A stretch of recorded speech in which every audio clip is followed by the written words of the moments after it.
Richard, I'll start us off. Arne, so much happened in that game. How do you sum it up and sort of all your emotions? No, if you have half an hour. But the main emotion, I think, should be how impressive and powerful the tribute for Diogo was. So the banner that the cops showed, the way "You Never Walk Alone" was sung, the way they sung, I think sung is the word for Diogo before the game, in the first minute, after 20 minutes, in the end of the game. It was all so impressive and so powerful. And that's, I think, what my main emotion is after the game. And then there was even a game that ended in 4-2, where a lot of things happened. I mean, how do you feel it was dramatic end with Federico? I mean, his best man for Liverpool. Yeah. After the fans sung for him so many times during the game already and last season as well. I think it's very nice for him to give them something in return, and that's definitely what he did today. Unbelievable atmosphere in the final minutes. I thought that, of course, winning the league here will always be more special than winning a home game against Bournemouth, but the last 6 or 7 minutes, wow, wow, how impressive that was. So, great game, 3 teams involved in a great game. You ask me why 3. Now, of course, Bournemouth and us, playing full gas for 96 minutes or even longer, 99 I think. And the referee that just kept the game going, didn't blow his whistle every single time for every small thing. So it was, I think, a great game to watch. In the end, we won it, so that helps for my emotions. But I think this is what you would like to see. I've said many times last season about the Paris Saint-Germain game, and you can't compare the last 32 game again with a first game of football in the Premier League. But it was, in terms of importance, but it was similar. Both teams, all in, high intensity. Never give up, both teams. Then you get a game like this. We have a good referee, by the way. Please. There's been a lot of talk about Federico's future. Do you think it is at Liverpool? As long as he's here, he's definitely at Liverpool, and I have no reason to believe something is going to change. He's had a hard time last season getting his match fitness ready. Unfortunately for him, he missed out on our Asian tour as well. So then you miss quite a lot. Not only him, Joe Gomez the same. We've lost Conor Bradley in the end. So all my substitutions were also related with players that probably couldn't go for 90 minutes. And Federico, when we needed him, I brought him in. 2-2, you need a number 9. We brought him in and he delivered.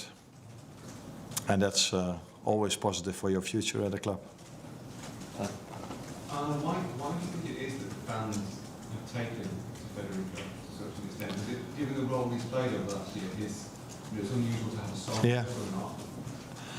or not?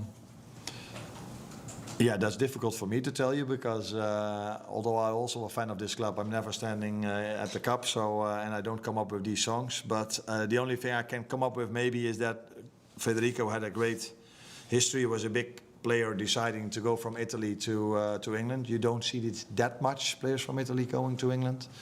So yeah, I don't know, maybe it's also a nice song to sing. But then I probably don't give him the credit he deserves. So yeah, I cannot give you the exact answer, but that might have something to do with it. He had a very important goal in England for his national team. Maybe our fans remember that. Obviously the incident with Semenyo, and you spoke to him at the end of the game. I'm just wondering what you said and what you made of what has allegedly happened. No, I think it's under investigation at the police now. The club made a very clear statement about what we feel about this.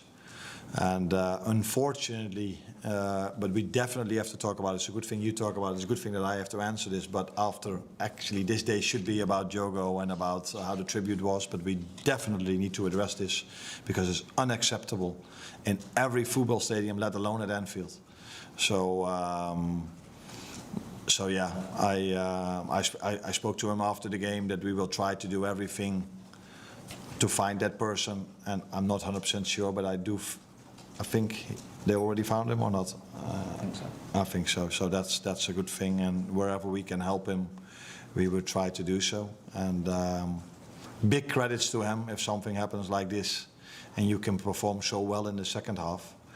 Then he's not only a great player, because that I can see how fast he is, but he also has he's very strong mentally.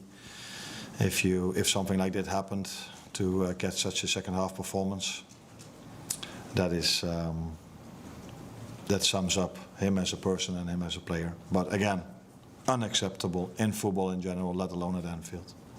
Can I just check how Mo is as well, because he seemed to get very emotional at the end. Yeah. Mo Salah. Yeah.